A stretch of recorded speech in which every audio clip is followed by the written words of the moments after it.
Good evening and welcome to the Financial Week. I'm Javon Keys. Youth are being encouraged to learn more about the benefits of loans and other lines of credit. Thursday was the 20th celebration of Get Smart About Credit Day. In Jamaica, conversations about money can be taboo, especially when it comes to loans. Things appear to be evolving. We're seeing where young persons here in Jamaica, they can understand the importance of taking a loan on their digital or their Flow mobile devices. You can take a digi loan or a Flow loan. So we're seeing where credit itself is going beyond just the financial institutions. At the end of June, non-commercial clients borrowed $1.34 billion from deposit-taking institutions. Lead for Youth and Education Programs at JM Foundation, Shanakay Wright Vaughan, says young people need to be prudent as they look to borrow money. If your goal is to perhaps repay a student loan, you may not need to take on the latest version of any vehicle at this time. You may need something that will move you from point A to point B. The next thing you want to do as well is to find out what are your monthly expenses. How will your monthly expenses and a change in those expenses, because a loan is going to be an expense on your records monthly, how will that affect your everyday living? You also want to avoid keeping up with the Joneses. Not because somebody has the latest vehicle, they have the latest phones. That's a very popular one these days. That means you have to get it as well.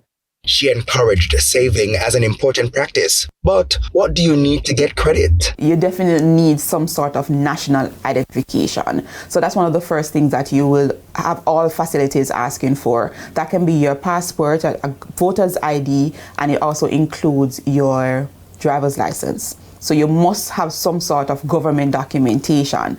Other things that our facilities will ask for include your last 3, or some may even ask for your last 6 months pay slips, because they want to see that you're actually making a steady income. But for persons who are self-employed, there should be other avenues that you can use to verify that you are having funds coming in, which can sometimes be your bank statement.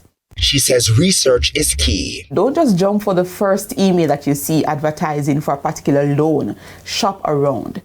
And ask the tough questions. What is the interest rate? How does this interest rate compare with your other products? You also want to look at the penalties that are involved. Now, there are penalties for late payments, but there are also penalties if you repay a loan too early. Now, a lot of our young people and others as well, they don't understand these terms. So when you're speaking with a loan facility or an officer, ask them, is there a penalty if I repay this loan too early? Is there a penalty? What happens if I miss a month's payment? Let's head to the foreign currency market now. The Jamaican dollar gained 25 cents after the Bank of Jamaica intervened in the foreign currency market for a third day in a row. The central bank pumped $20 million into the market via a flash sale, bringing to $90 million the value of interventions over the 3 days. Now, the greenback is selling for an average $155.37, coming from $155.62 on Thursday. The Canadian dollar is going for $116.46. $191.81 is the average cost for the pound, while it's costing $168.08 for the euro.